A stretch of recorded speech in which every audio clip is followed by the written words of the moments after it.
We're doing a little shoot for CNET magazine right now. My name is Keegan-Michael Key. I am an actor and producer. I wanted to be a zoologist when I was a kid, and I wanted to be a veterinarian, and then someone said it required math, and I said, I'll be an actor. I'm kind of an analog guy. Like if I'm writing, I will still ask my assistant to give me a script on paper, and I'll make the notes with a pen. Turn up that tiny little bit.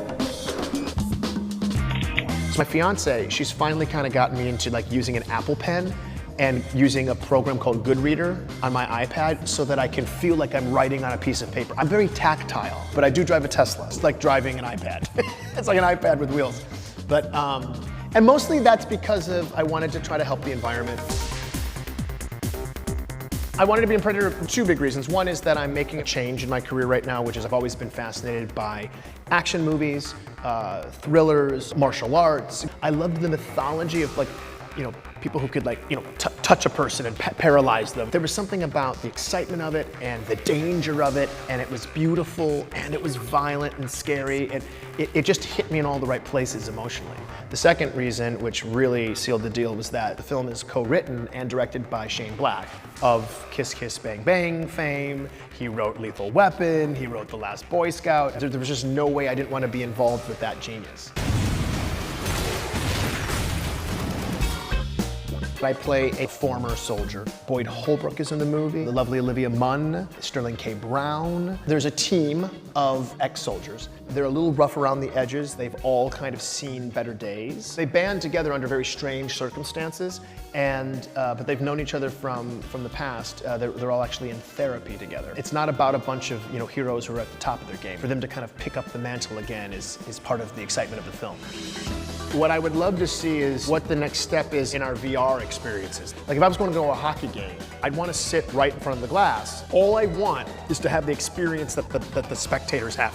So if they're beating on the glass and going, get 'em, I want to feel that in the mask, but it wouldn't feel so foreign to me that it would make me sick. I'm looking to see where that tech is going. Like my favorite episode of Black Mirror is the one from the first season where they can touch the little rice in your neck and you can rewind your life and see the moments that you're living in your life, which would be scary, but also you'd be seeing moments accurately, which I think would be interesting.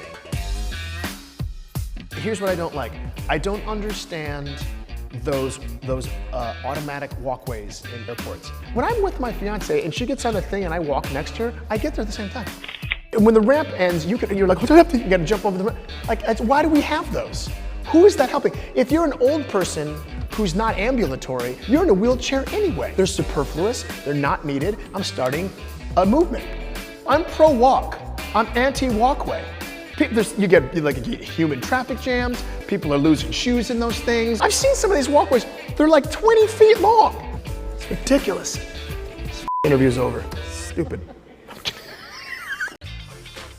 All right, hello, I am Keegan-Michael Key, and I'm about to do my first CNET unboxing. Here we go. All right, very high-tech paper bag. Here we go. Let's see. Oh, okay, it is a Casio. Okay, here we go. When will this come out? What is going on? Okay, I'm gonna rip the box. I'm gonna do like 5-year-old Christmas.